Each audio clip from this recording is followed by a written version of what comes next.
students, good morning. How are you all? हमने last chapter number 8 agriculture economics में देखा था. उसमें हमने देखा था टॉपिक जो था present scenario, importance of agriculture sectors, right, and present scenario situation of agriculture sector in India. आज का जो हमारा टॉपिक है वो है causes of low productivity of agriculture. Causes of low productivity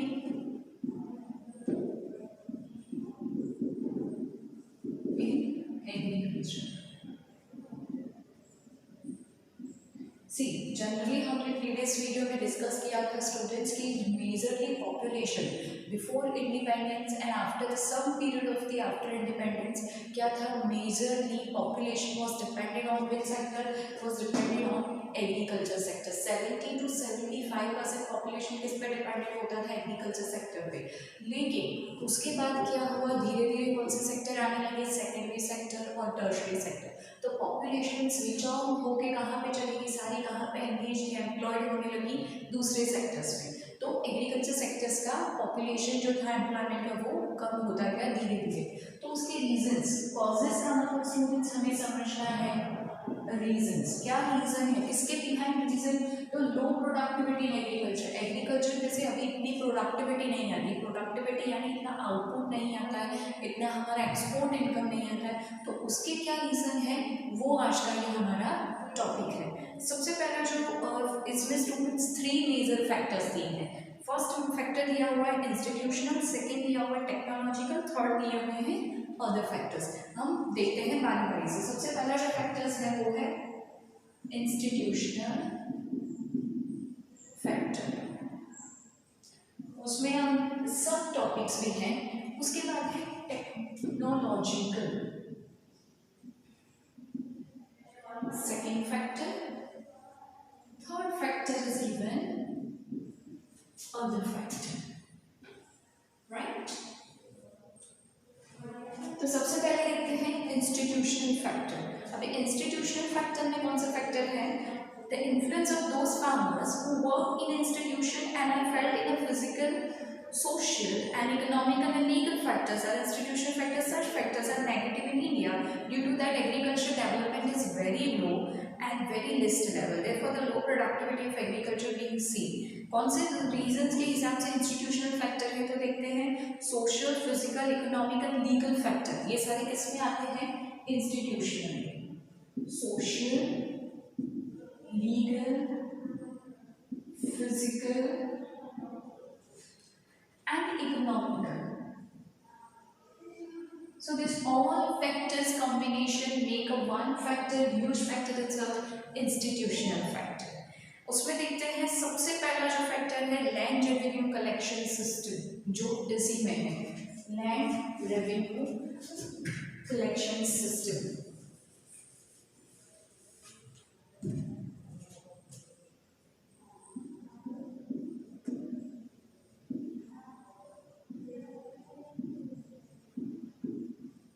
Let us see 3 revenue collection system. There were zamindari system, mahalwari system and ryotwari system. कौन से 3 system थे जिससे हम रेवेन्यू कलेक्ट करते थे फार्मर्स से? This was prevailing during Indians independence and tenants of the land or landless laborers were cultivating the land under the system. अब इसमें कल्टीवेशन क्या है? जो ओनर होता है लैंड का वो कल्टीवेशन या फार्मिंग नहीं करता. दूसरे पर्सन जो होते हैं लैंड रेंट पे लेके क्या करते हैं? उसके ऊपर कल्टीवेशन करते थे farmers. Then a large share of crop was just by leaving subsistence level of farmers. Entire crop was compulsorily taken by the landlords as a rent of land. क्या करते थे? आपको लैंड दे दी कि आप ये हमारी जमीन लेके उसके ऊपर फार्मिंग सिस्टम स्टार्ट कर सकते हैं. लेकिन मेजर प्रोपोर्शन ऑफ क्रॉप जो भी होता था वो कौन ले लेता था? ऑनर जो होते थे लैंड के वो ले लेते थे. Compulsory it was as a part of rent. This was the reason why farmers were not interested in increasing productivity, as they did not make efforts to increase production or they were not ready to implement any innovations. वो क्या होते थे, farmers demotivate हो रहे थे। क्यों demotivated हो रहे थे? क्योंकि जो इतना सारा काम एफर्ट्स डाल के वो एग्रीकल्चर या फार्मिंग एक्टिविटी कर रहे हैं, लेकिन उनके हिस्से तो कुछ भी नहीं आ रहा है। सारा प्रोपोर्शन प्रॉफिट किसको मिल रहा है? जो लैंड लॉर्ड्स है, जिसकी ज़मीन है, वो ही सारे प्रॉफिट लेके जा रहे हैं। Then as a result, agriculture production did not increase as per the nation's requirement and not according to the requirement of the cultivators.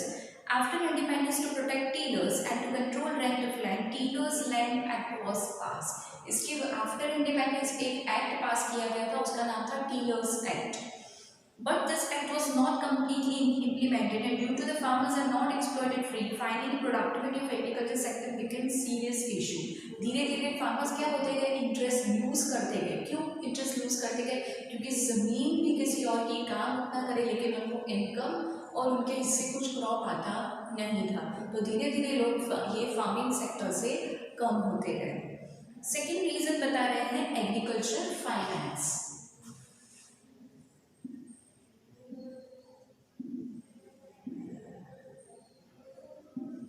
Agriculture finance में देखते हैं, majority of the farmers are facing poverty in India and they are in a need of agriculture finance, and to buy fertilizer, seeds, pesticides, etc. are required finance to do cultivation.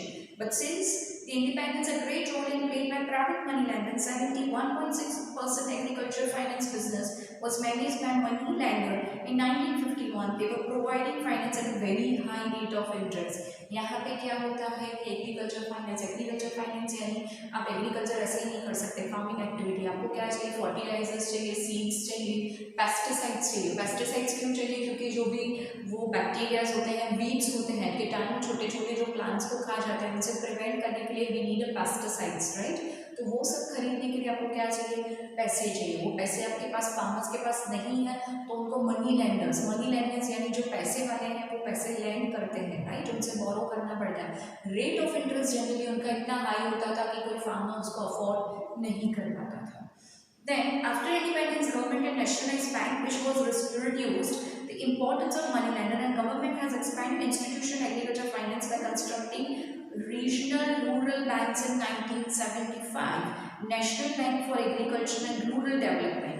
ये full form भी कहीं पर आपको students पूछा जा सकता है. ये जो बैंक है ये generally for the agriculture sectors की इनोवेशंस, उनको लोन देना, उनको इरिगेशन फैसिलिटीज प्रोवाइड करना, मशीनरीज प्रोवाइड करना, ये काम है. तो गवर्नमेंट ने क्या कर दिया? मनी लैंडर्स का जो भी पार्ट था, मनी लैंडर्स जो पैसे वाले होते थे, वो बहुत ज़्यादा रेट ऑफ इंटरेस्ट पे पैसे देते फार्मर्स को, वो बंद करवा दिया और एग्रीकल्चर सेक्टर्स वालों के लिए, फार्मर्स के लिए नई एक बैंक एस्टेब्लिश कर दी, right. These factors prove that farmers are paying higher cost for well credit, and due to that their revenue remains very low. Farmers क्या करते थे? एक हाई रेट ऑफ इंटरेस्ट पे लोन लेते थे, एग्रीकल्चर सेक्टर फार्मिंग करते थे, उसके बाद उनके पास प्रॉफिटेबिलिटी, जो प्रॉफिट होता है वो कैसा होता था? बहुत कम बचता था. As a profit remaining very low, so productivity on rural oriented work and agriculture productivity has also remained low. यानी उनकी प्रोडक्टिविटी कैसी लो है? क्योंकि एक तो इतना हाई रेट ऑफ इंटरेस्ट पे करो मंथली इंस्टॉलमेंट, ऊपर से फिर आपको लोन मिले, एग्रीकल्चर सेक्टर्स के मशीनरीज लाओ, इरिगेशन लाओ, तो ये सब क्या होता है? फार्मर्स धीरे धीरे उनकी प्रोडक्टिविटी कम होती है. थर्ड रीजन बता रहे हैं agriculture marketing.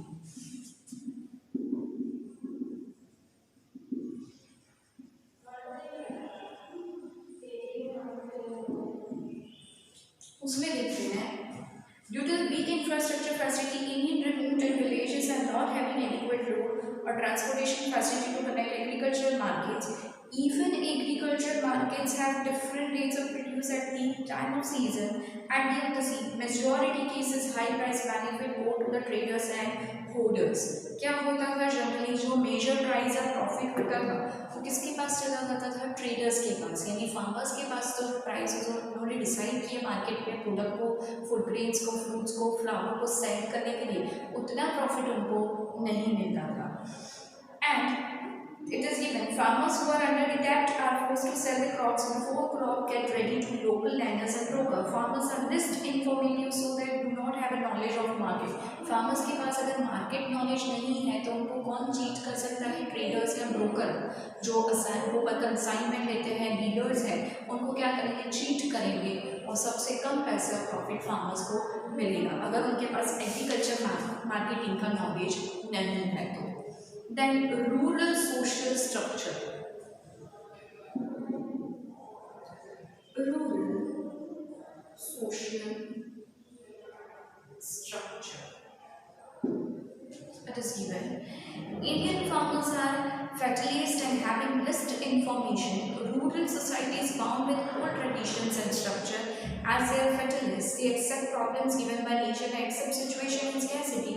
So they do cultivation for their subsistence only. They are only having motivation to attain economic development of cultivation and increase in income. This is a person why or reason why the agriculture which is center point of rural areas is having low productivity.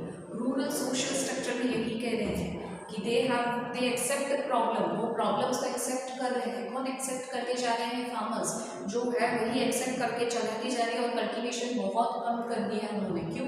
क्योंकि government problems हैं या credit facilities हैं, bank के problems हैं, ये सारी machinery innovation ये सब उनको देखना है। इवन जो लोन ले रहे हैं, क्रेडिट ले रहे हैं, वो रेट ऑफ इंटरेस्ट एकदम बहुत हाई है, ब्रोकर्स को, डीलर्स को पैसे दे रहे हैं तो प्रॉफिट भी कम मिल रहा है। तो they are accepting the situation and they only have an aim to attain only economic development. उनको पैसे मिल रहे हैं वो ज़्यादा इंपॉर्टेंट है, all other development is not important.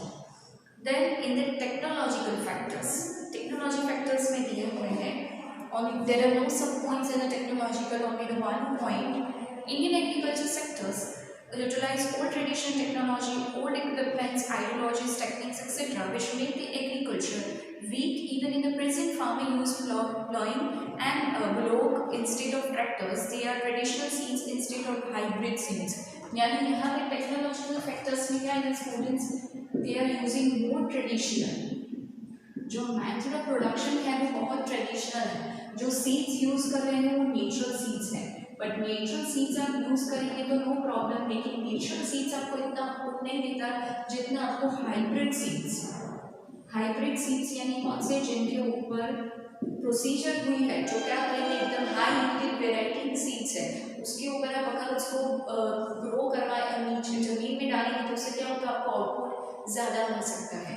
Irrigation facilities भी अभी बहुत सारी हैं, इरिगेशन मैथोडोलॉजीज भी हैं, इवन बहुत सारे केमिकल्स हैं, पेस्टिसाइड्स हैं, ये सारी चीज़ें आपको खरीदनी है। तो अगर आप ट्रेडिशनल वे से चला रहे हैं तो आपको आउटपुट इतना नहीं मिलेगा। आपको नॉलेज होना चाहिए कि ये न्यू इनोवेशंस जो एग्रीकल्चर सेक्टर्स में है उसको इम्प्लीमेंट करें और आउटपुट अच्छा है, राइट। अदर फैक्टर्स जो नीज बहुत फोकस करते हैं, तो पहला है pressure of population. Other factors में pressure of population, let us see. One of the big reasons for the low productivity of agriculture sector is population pressure on it. Population pressure on agriculture sector can be understood by dependency on the agriculture about employment. At the time of independence, 72% population was engaged in agriculture, that reduced to the 58% in 2001 and 2. Independence के time पे 72% population agriculture sectors में थी, जो कितनी हो गई? 58% in 2001 and 2 में, which was given 49% in 2013 and 14. Thus, burden on agriculture reduced, but still it's higher than other sectors, even high compared abroad economies.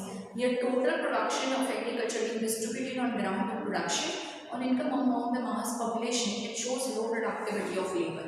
यहाँ पे कैसे पता चल रहा है कि लो प्रोडक्टिविटी? क्योंकि जितनी पॉपुलेशन है उनके सामने एग्रीकल्चर सेक्टर्स में लोग एंगेज्ड या एम्प्लॉयड नहीं है, उसके अलावा दूसरे सेक्टर्स में एम्प्लॉयड है और ज़्यादा से ज़्यादा अनएम्प्लॉयमेंट रेशियो कंट्री में ज़्यादा दिख रहा है। Second is a lake of economic planning. Lake of economic planning, उसमें देखते हैं Government of India has used first 5-year plan exclusively for agriculture sector, but from the second 5-year plan, India's economic planning centered to the industry. 5-year plan, government generally 5-year plans बनाती है। ये साल से ये लेके 5 years में कितने innovations development करने हैं, 2001 से लेके 2005 या 6 तक 5-year plans उसको बोलते हैं प्लानिंग कमीशन। तो गवर्नमेंट ने पहले क्या बनाया था? इंडिपेंडेंस से पहले उन्होंने एग्रीकल्चर सेक्टर्स को फोकस किया था, लेकिन सेकेंड 5 ईयर प्लान इंडिपेंडेंस के बाद जैसे बनाया, उन्होंने ज़्यादा से ज़्यादा फोकस और डेवलपमेंट इंडस्ट्री सेक्टर और सर्विस सेक्टर पे किया। उन्होंने किसको निग्लेक्ट या इग्नोर किया? तो एग्रीकल्चर सेक्टर। तो एग्रीकल्चर सेक्टर में अगर आप फंड नहीं दोगे, पैसे नहीं दोगे, उनके लिए पॉलिसीज नहीं बनाओगे, उनके लिए क्रेडिट फैसिलिटीज़ नहीं क्रिएट करोगे, फार्मर्स के लिए आप बहुत सारे अच्छे एक्सचेंज ऑफर्स बोल सकते, फेयर बोल सकते हैं, वो क्रिएट नहीं करेंगे, नॉलेजेबल उनके लिए सेमिनार्स नहीं अरेंज करेंगे, तो फार्मर्स भी धीरे धीरे उस एरिया फील्ड में इंटरेस्ट लूज करेंगे। तो अगर उनका इंटरेस्ट मेंटेन करना है तो आपको उनके लिए डेवलपमेंट करना पड़ेगा, उनके लिए 5 ईयर प्लान में मेंशन करना पड़ेगा, फंड देना पड़ेगा, कुछ अच्छी से प्लानिंग स्कीम्स बनानी पड़ेगी। तो गवर्नमेंट भी रिस्पॉन्सिबल है कि इकोनॉमिक प्लानिंग उन्होंने सिर्फ इंडस्ट्री एंड सर्विस सेक्टर को फोकस करके बनाई, तो एग्रीकल्चर सेक्टर इग्नोर हो गया। तो इसके ये जो अदर फैक्टर्स में 2 फैक्टर्स हैं, तो हमने देखे कॉजेज और reasons of low productivity in agriculture sector. Generally ये क्वेश्चन 3 मार्क्स बोर्ड एग्जाम में पूछा जा सकता है। तो आपको इंस्टीट्यूशनल सेक्टर, उसमें 4 पॉइंट्स मिलते हैं फैक्टर्स में, टेक्नोलॉजिकल फैक्टर्स में एक ही पॉइंट है कॉमन, और उसके बाद अदर फैक्टर्स में 2 सब पॉइंट्स हैं, वो आपको मेंशन करने हैं। ओके, नेक्स्ट वीडियो क्या है स्टूडेंट्स? नेक्स्ट टॉपिक है measures to increase agriculture productivity, वो हम देखेंगे नेक्स्ट वीडियो में। ओके।